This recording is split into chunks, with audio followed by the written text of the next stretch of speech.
Welcome back inside our studio. Robbie Mustoe, Robbie Earle, Rebecca Lowe with you. Robbie Mustoe, feels like a big day. It does, doesn't it? And kind of definitive, isn't it, really? And I think from the commentary and what they said about it, the way that John Champion summed up kind of City at the moment, and how impressive that was from Liverpool's side that have shown us over, what are we now, 27 games? They can win in an expansive way, an exciting way, an attacking way. And they can win in other ways where they're OK to sit back and suffer a little bit in terms of working and not having the ball, which, as we know, is not nice. Like, that's not enjoyable. But they're happy to do that, and they've got the power, the strength to win in that way. And in the other way I've just talked about, they've got a special player in Mo Salah. And just the football club, Rebecca, you know, the job that the club's done. Richard Hughes is director of football, talking about recruitment and decisions. He brings in Arne Slot. They do very little, spend very little money. Chiesa, for $16 million in the summer, nothing in January. The manager, over a period of time, has figured out what he's got in terms of what his players can do, so he can play a system like that, where he can trust Jones and Szoboszlai to play as false nines, if you like, because he knows their attributes will work well in a game like this. So the whole thing is coming together beautifully at Liverpool.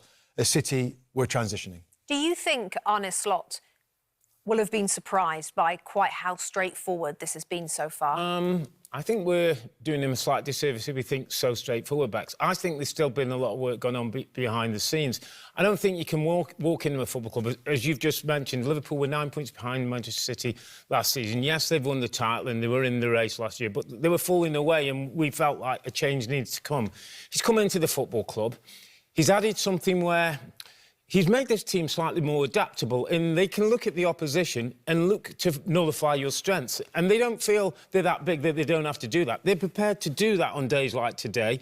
They dominated the game without having the ball, which is one of the most difficult things for a football club to do. So, huge credit to Arne Slot. I don't think it's as easy as just saying, oh, well, I went into Klopp's dressing room and made a few people happy. Tactically, he's got things right, and he's got a team now who can win in many different ways. It's not heavy metal football, but he's still as impressive. Yeah, he just makes it look so easy, doesn't he? John Champion mentioned the baton passing maybe today from Manchester City to Liverpool. How permanent an exchange do you think that might be? It could be. It could be quite permanent, given what we've just talked about in terms of Richard Hughes, the director of football, and a manager. It looks like he's the next special one in some ways. You know, the guy that was tipped to go to different clubs in the Premier League. We know that. The owners of other clubs were looking at Arne Slot. Liverpool went with him.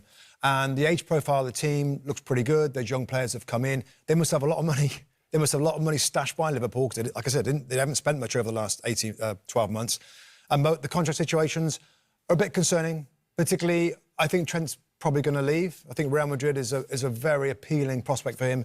And Van Dijk and Salah is the big question marks in terms of how permanent, because that is going to have an impact about how they do next year, Rob, isn't it? In terms of which one of those, if not both of them, they can keep. You agree with that? Yeah, for sure. You know, one end of the pitch, the other. I saw Van Dijk today, and we have an ISO camera where we just stay with a certain player. There were times he was so encouraging of his teammates. He was making sure people did their jobs. His defensive situations were so good.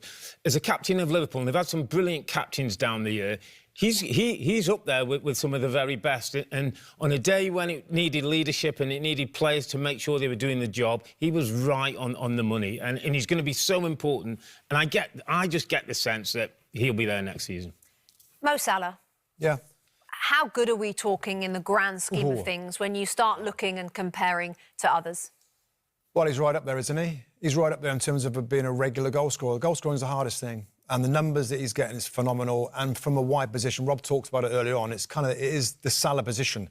The scoring winger now is and it's been a big deal for a while, to be fair, and particularly in Spain, you know, when you think about Messi and Ronaldo. But Mo Salah, like in terms of Premier League legends, Rob, is right up there. And just finally, Bex, for me, on the day, almost a little bit of a sad day for an end of an era, and you saw like Kevin De Bruyne today, who couldn't really influence the game, maybe not 100% fit and not right. But, you know, we've had this great City team and some great players, none better than Kevin De Bruyne, and it was kind of sad when he came off today, because we've seen some of the great things he's done over the years. Hi, I'm Rebecca Lowe, and as we head towards the end of an exciting Premier League season, make sure you like and subscribe on the NBC Sports YouTube channel for more content like this.